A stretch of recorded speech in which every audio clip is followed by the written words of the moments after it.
水人家绕，世界静态，都是为了你而存在。香气四溢，是热辣的味道，想问郎君你要不要一起来唱？听雨打芭蕉，泉水叮当，说山长山短，谁别有离殇？手一放心凉，一翅一想又何妨？我心中有暖阳。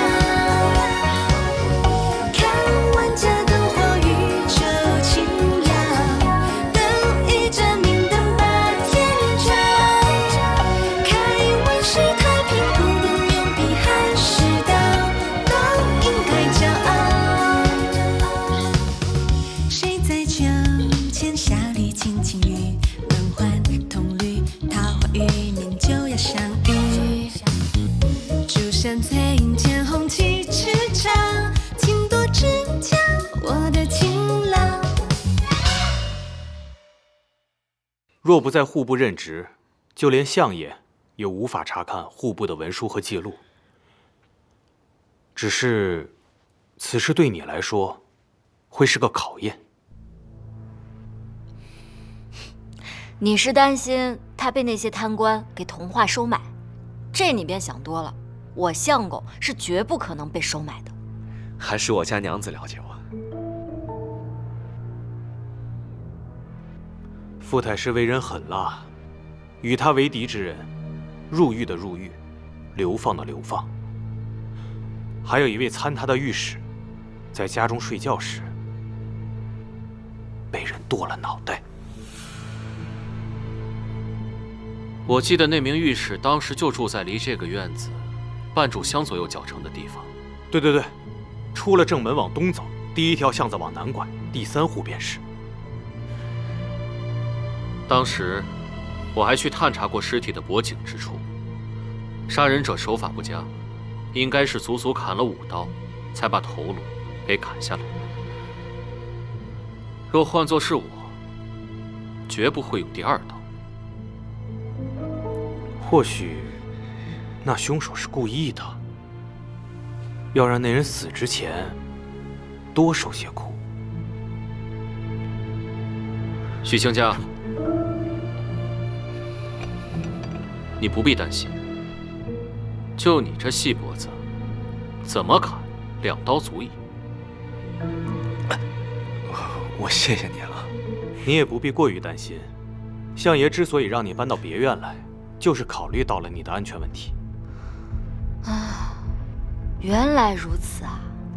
想必就算那傅太师再怎么心狠手辣，那也是不敢在丞相的宅子里动手的。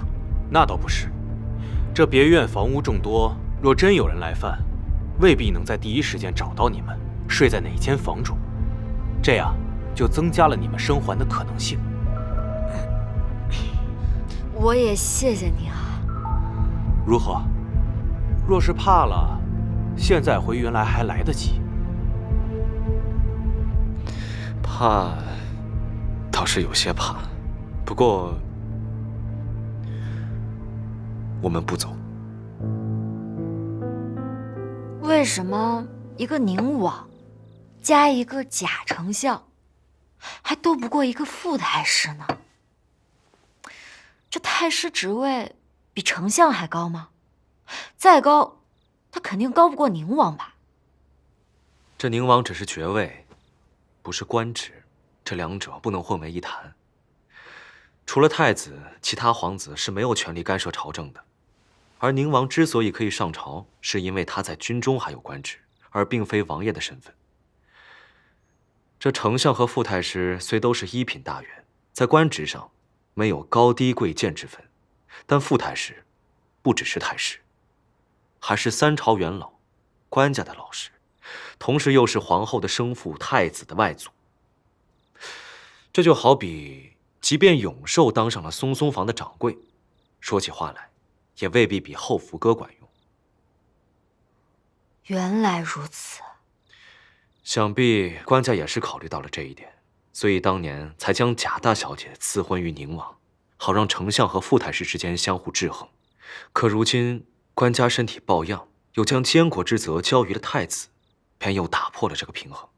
所以，即便宁王和丞相毫不避讳的联手，在面对傅太师之时，还是有些吃力的。只要太子还在，想扳倒傅太师谈何容易？所以现在我们必须要找到傅太师贪赃枉法的铁证才行。可是这个傅太师，曾经就盯上过你，你还多次坏了他的事，现在你就在他的眼皮子底下蹦跶。他若是真要对你出手，那可怎么办？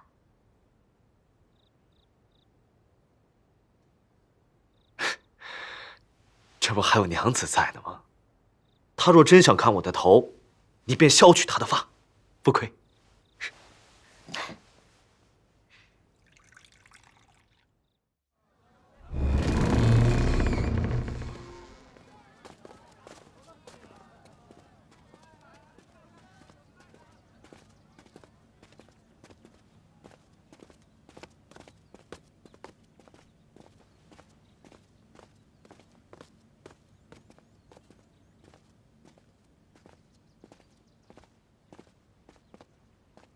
老爷，许卿家到了，快请他进来。丞相，罢了罢了，卿家，快请坐。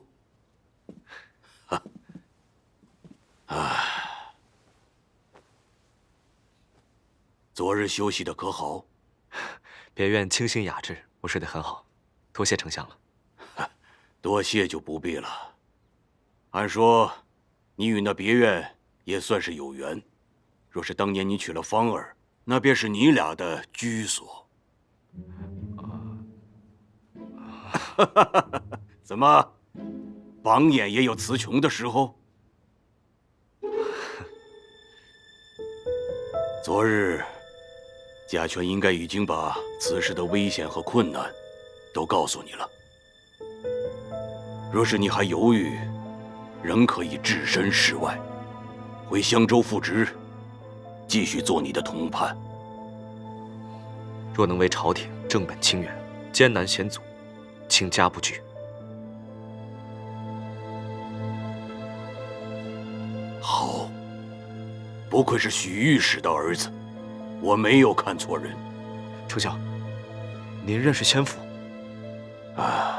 朝中甚少有人知晓，我与你父亲有同窗之谊，更是至交好友。后来柯岩做了御史，为了避嫌，我俩便来往的少了，但是并没有因此而疏远。丞相，您可否告诉我，当年我爹因何事被贬，最后做了一个小小的县丞？那时我还年幼，他对此事也讳莫如深，至死都不肯告诉我。当时我也曾问过柯岩，他并未曾告诉于我。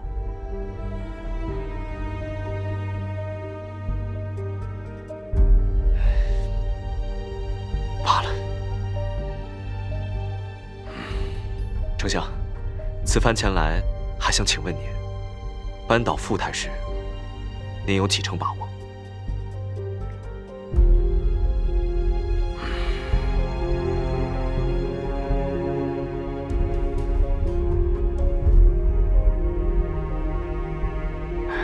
一成没有。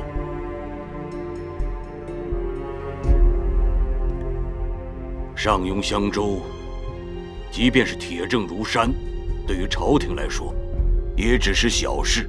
傅太师随便弃几颗子就可以了事，有太子在他身后，就算是闹到官家处，也只是训诫几句罢了。要想扳倒他，就一定要找到他直接危害江山社稷的大罪才可。所以，我才将你安排到户部，那里是傅太师的根基，希望你在那里能有所获。若是待到太子登基还没有扳倒傅太师，恐怕就再没机会了。卿家定不负丞相所托。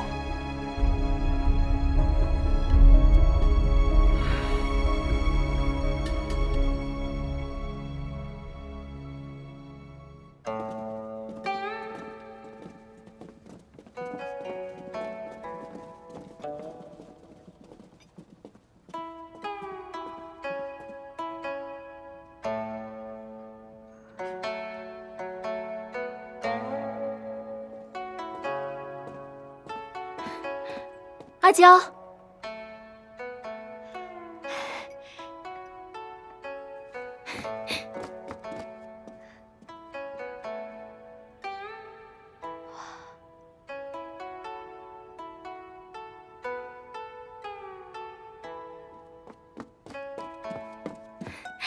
阿娇，姨娘，没想到你这儿办得这么好，比之前的玉春楼可大多了。我现在反倒希望它小一点了。怎么啦？这京城的物价可比上庸高太多了，我所有的积蓄加上高挣的都投进这玉满楼里了。可是，你看那儿，都没钱置办了。那你可有想过怎么办？只能先这么着了。我也去过几家钱庄，若是将房契和地契都抵押出去，倒也能筹些银子。可是这一行挣的本就是慢钱，我怕到时候要是还不上，这店就没了。那，你愿不愿意找人入股呢？这个我倒是也想过，可是这京城人生地不熟的，我也不敢跟别人合股啊。那你看看我怎么样？你我当然信得过啦，可这缺的可不是个小数目啊。这个呀，你放心，我之前经营的松松房，生意很好，挣了好大一笔银子呢。说来，这个还多亏了你。我真没想到你能把那松松房做起来。嘿嘿，那我们可就这么说定了。好。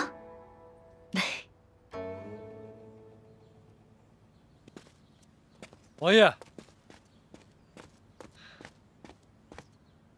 当年侍奉若琪小姐的人已经带到了。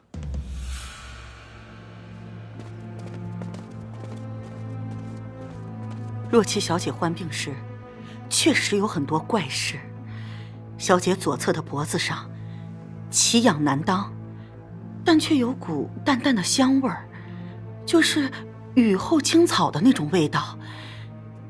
大夫用尽了各种办法，都无法止痒，尤其是不能沾水，一沾水，更是奇痒难忍。领赏去吧。谢王爷。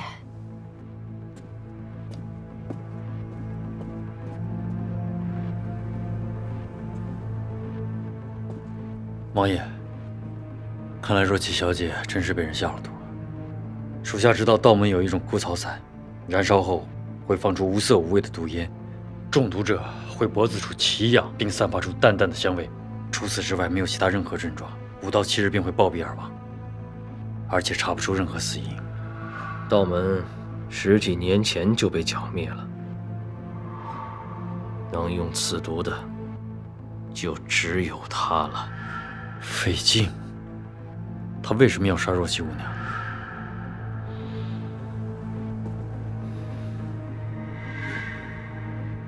是傅太师。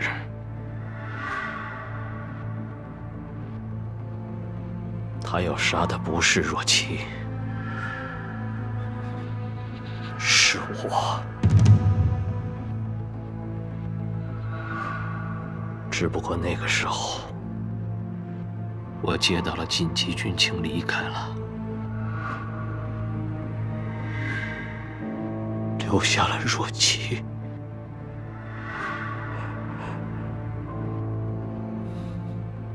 他用的是烟毒，自然不需进屋，所以他也不知道我不在屋内。可惜费劲已经死了，无法指认傅太师。费劲死了，可我还活着。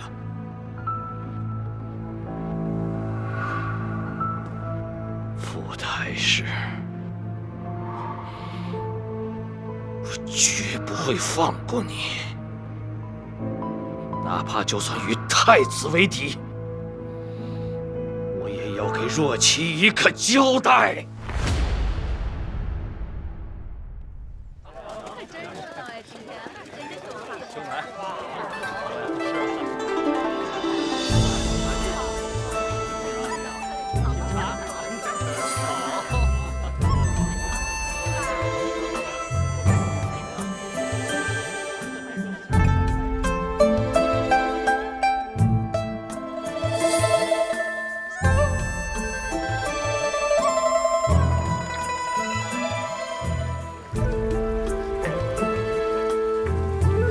曲水流觞，酿琼浆。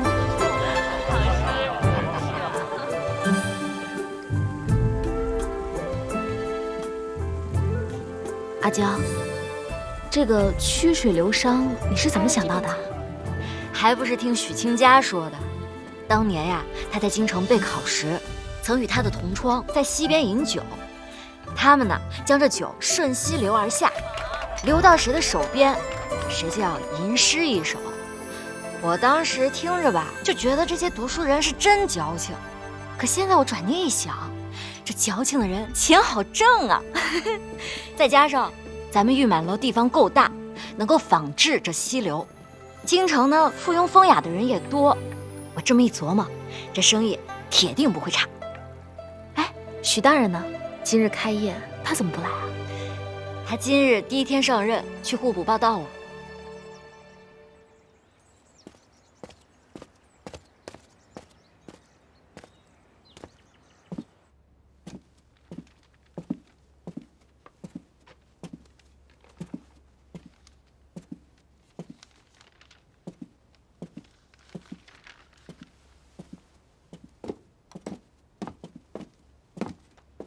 你便是许清家？正是，下官许清家。我是度支司主事刘猛，以后你便由我差管。刘大人，你先在这儿办公吧，这个月就把这些整理好。是。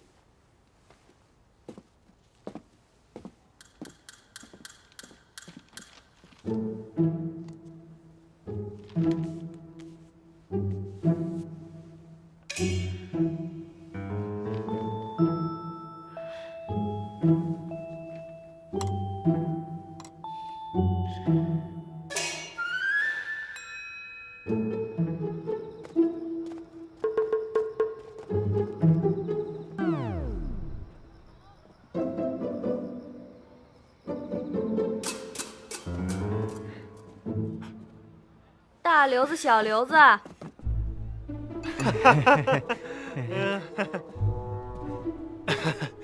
芳姐，芳姐，怎么啦？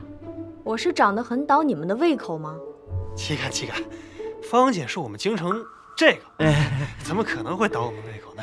那你们跑什么？这不想起家里留了饭，这才……放心，我不打脸，免得你们爹又跟我爹告状。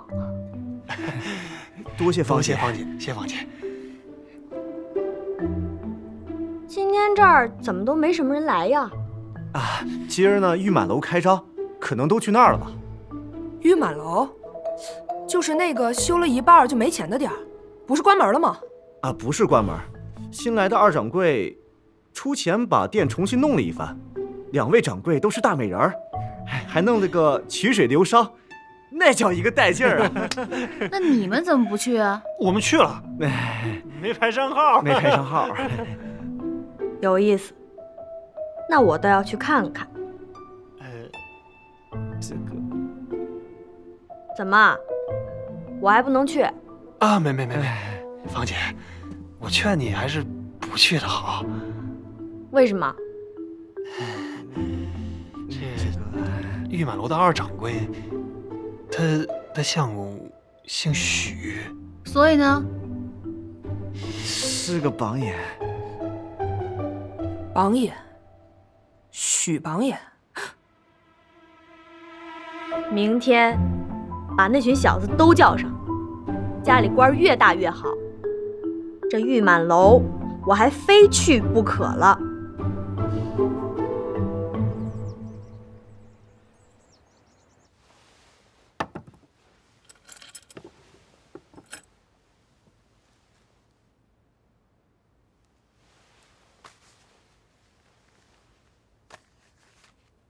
咱们户部乃是掌管户籍财经之机关，像土地赋税、军需粮饷这等国之要事，皆由户部总控管理。许大人虽然只是五品判户部事，但经手之事皆关系着举国民生，日后可是要仔细再仔细。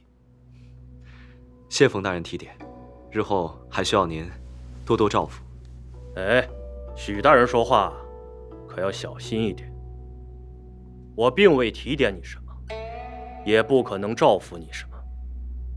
这户部可不像地方官府，没那么多人情世故，大家公事公办即可。是下官失言，还请大人见谅。行了，你忙吧，我就不打扰了。大人慢走。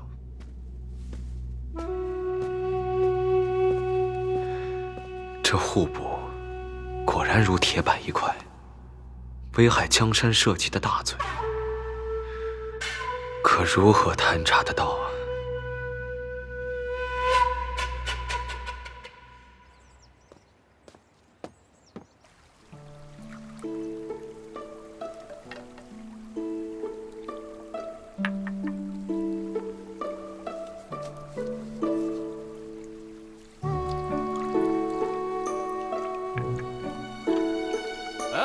终于轮到叶公子了啊！来一首，来一首啊！好。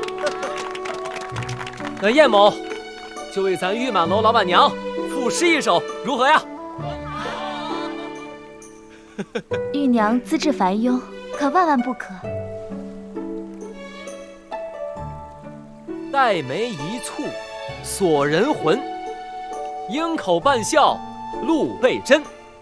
生莲媚眼若惊鸿，不登九霄不见闻。才华横溢呀！公子谬赞了。世风日下呀！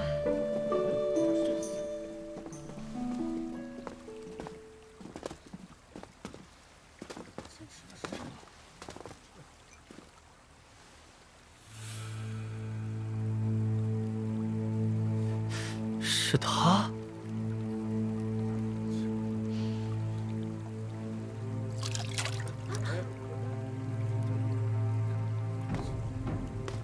当今的这些读书人可真是愈发可耻了，美其名曰诗酒会友，可实际上不过是做些淫词艳调，讨狐妹子的欢心罢了。姑娘，我们萍水相逢，为何羞辱我等？难道我们在此饮酒作诗，碍了姑娘你的眼不成吗？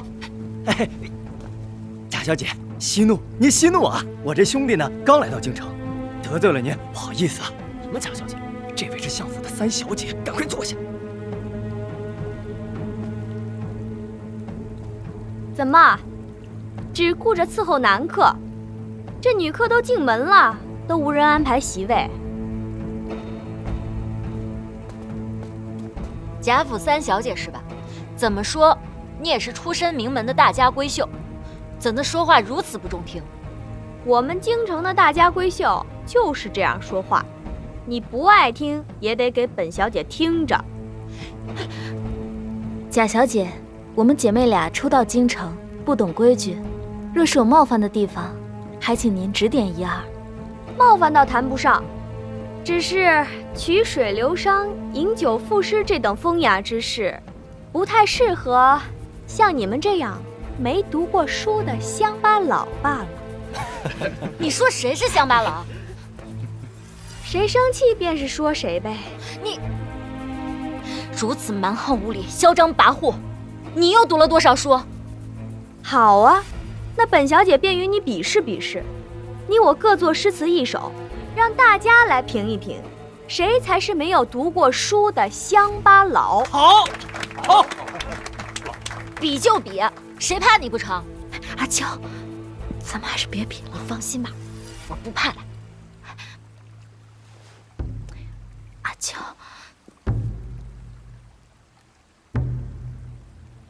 彤云如墨，风如钟，曲臂又烛红。残眉半挑玉之横，斜入冰潭，似是垂钓中。白絮梨花落满头，犹如白首翁。铁骨铮铮不求荣，与冰道雪，春花哪能懂？好，好一个虞美人呐！好词好词。怎么像前日词汇上胡兄弟那首？别说了。好词好词好词好词。该你了。好，那我也做一首咏梅诗，省得你待会儿说我不公平。请。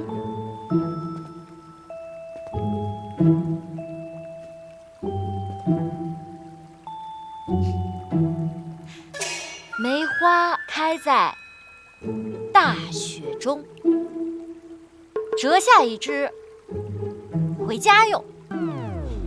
相公直夸真好看，戴在我的秀发中。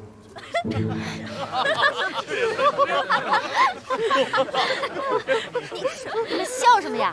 我的也不差。行了行了，人家一个杀猪的能押上韵，也确实已经是尽力了。哦，想必各位还不知道吧？2年前拒婚丞相府的榜眼郎，非要娶的屠户之女，便是这位大才女胡娇。哎，大家说说，这么一个没读过书，又没见过什么世面的女人，究竟是用什么迷住了我们榜眼郎的心呢？我说，榜眼郎敢娶，你还真就敢嫁呀。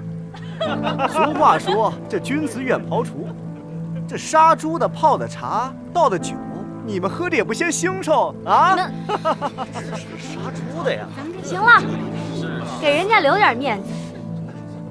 这地方我看着也晦气，咱们走吧。走。好吧。哎呀，我这今日啊也是酒足饭饱了，要不咱们回？哎，走，家中还有事务要处理。这酒不能再喝了。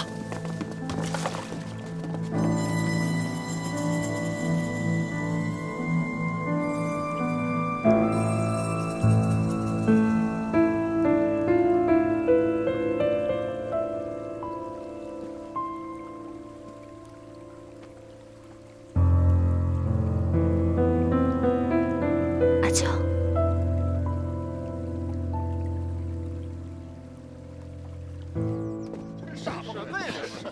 嫂子们雅兴了，再也不来了，真够晦气！兴致全无了，什么呀？走了，以后他就是八抬大轿抬着我，我也不来了。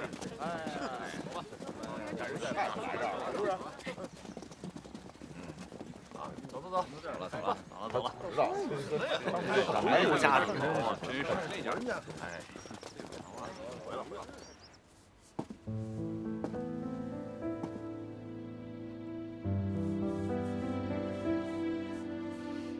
阿娇，那个贾小姐是个不讲道理之人，咱不跟她一般见识。我没事，你放心吧。阿娇，这几日的收支我已经盘算清楚了，你若不放心，就再核对一下。那我先回去了。啊，对，新到的一批茶叶，记得再翻一下。哎，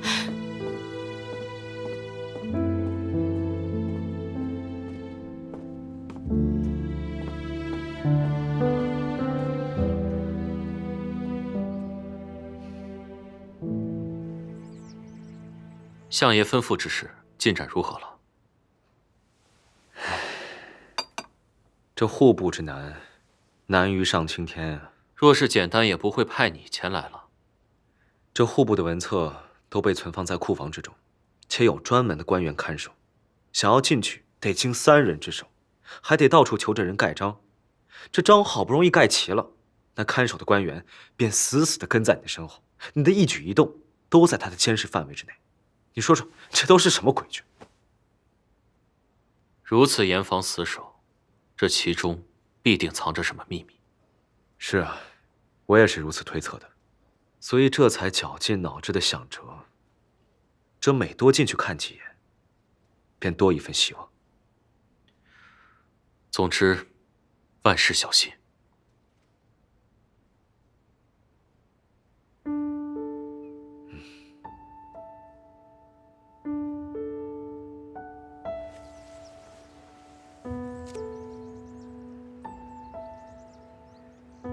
我看他们就是想让你走上歪路，他们想让你跟他们一丘之貉，坑人一起。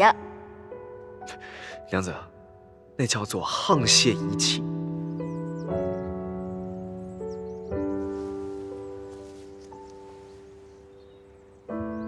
你若待会儿再遇个迟文俊，岂不是要升至2品谢使大夫了？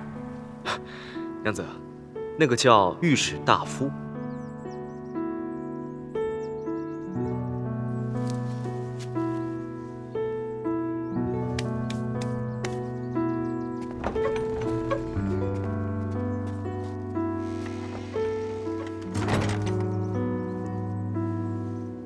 大家说说，这么一个没读过书，又没见过什么世面的女人，究竟是用什么迷住了我们榜眼郎的心呢？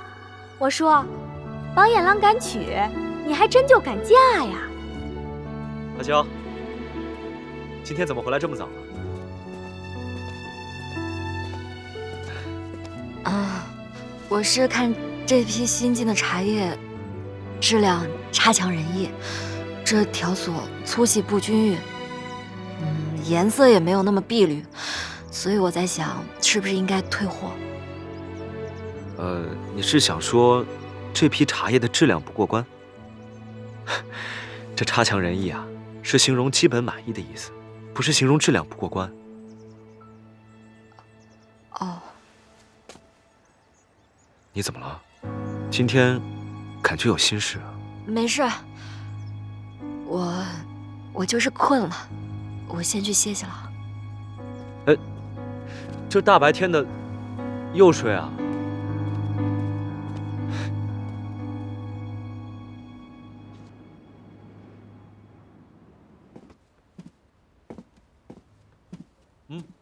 阿娇，这都辰时了，你还不去玉满楼？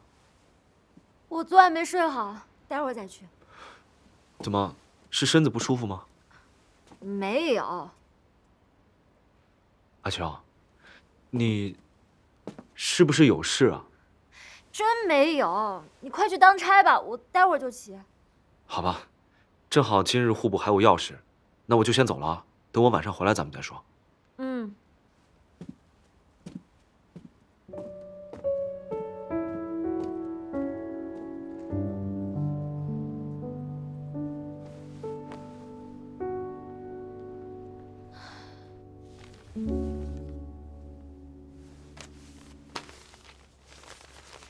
昨日我借熟悉公务为由，又去库房翻阅了这些年来的军饷运输记录。那些文册我带不出来，就大概背了背。回来之后又试着默写了一下。驻户部即刻调粮90万担，至沧州赈灾。没错，我初看之时也觉得眼熟，临走的时候一思索，才突然想起来，我爹在万民伞中留下的那封调令和这文册上的记录对上了，而且这文册上还记录了更详细的时间。只不过，那封调令被发出去之后的1个月左右，我爹便被免去了官职。随后，我根据这文册上记载的时间去查，翻阅了官职变动文书，还查到了1个人。这个钱成宇，没错，是他。那好啊，咱们直接去问问呗。他因调运粮草失误，在当年已经被问罪斩首了。或许这些事情内部之间都有所勾连。我也如此怀疑，只不过这户部管理严明，我也没有办法在这文册储藏库中逗留太久，所以眼线的信息就只有这么多。我和高正在外走动还算方便，我们顺着这个线索往下查查看吧。也只好如此了。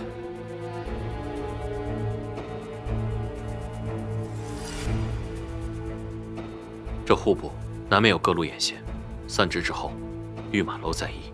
好。掌柜的，昨日预定包厢的客人，今日都将预定取消了。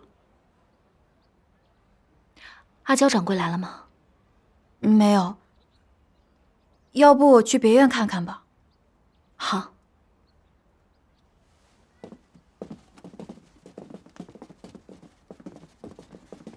最近可上好酒了？自然有。哎，玉娘，阿娇呢？阿娇，她没在家吗？我早晨出来的时候，她确实还赖在床上。今天客人怎么这么少？咱们上楼说吧。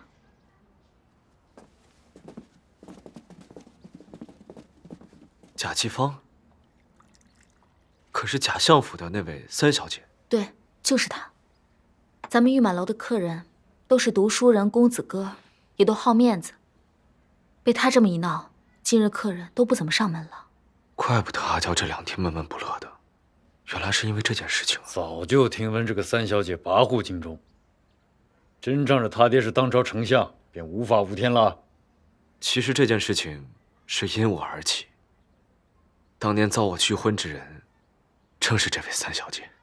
哎呀，我都忘了，你们还有这个过节。需要我向相爷禀报一声吗？不必了，这等小事还是不要劳烦他老人家了吧。许大人，阿娇生性好强，昨日在众人面前出了丑，肯定心里不舒服。你快回去看看她吧。我这就回去。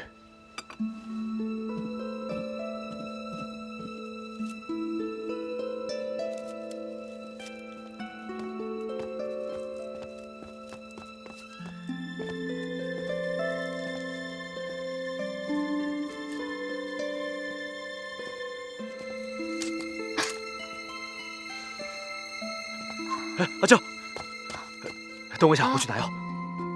哎，我没事。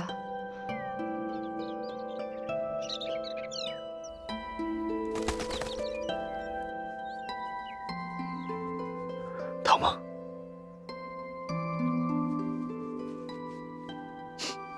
你再慢一点，我这伤口就该长好了。马上就好了。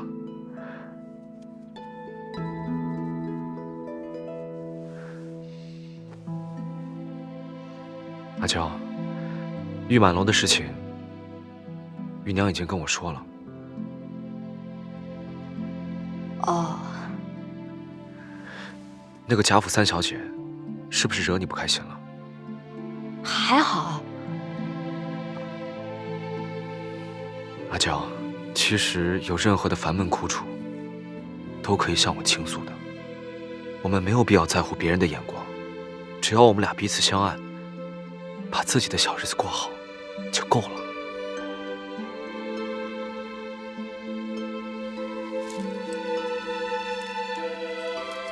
徐行家，你可还记得当年你为什么娶我？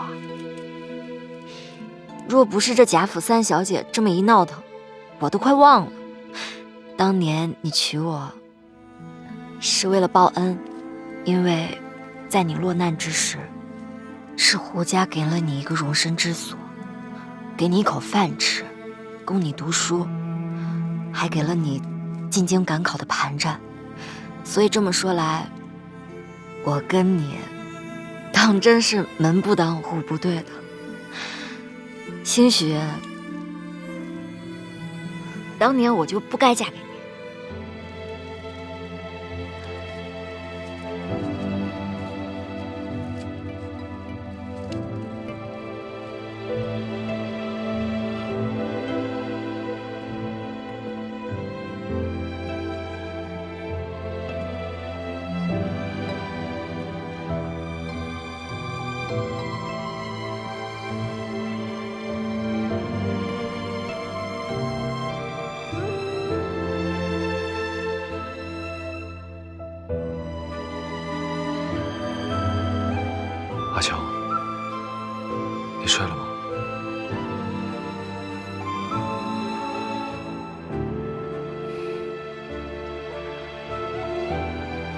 你是不是一直以为我当初从京城返回云来与你成婚，是为了报恩？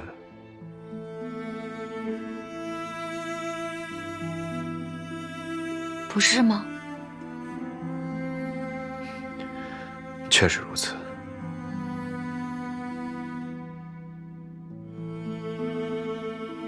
可当初我是怎么想的？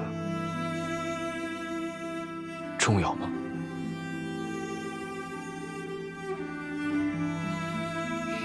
你还记不记得，当初我们初到上庸之时，为了探访石阳寨银矿一事，我险些遇难。你为了救我，那奋不顾身的气势，我来了。现如今还在我的脑海之中挥之不去。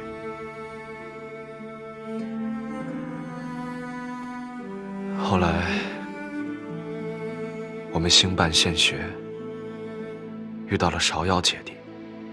那时我才发现，你只是看似鲁莽，但心中却藏有大爱，只是你自己也未曾察觉到罢了。我问你，你是觉得女子比起男子天生来说就是低一等，不能读书吗？当然不是了，读书是为了增长知识、开拓眼界。不论男孩或者是女孩，都需要读书，也有读书的权利。浩台狂香西魏风，红灯烁烁绿盘龙。觉来独对情轻狂，身在仙宫第几重？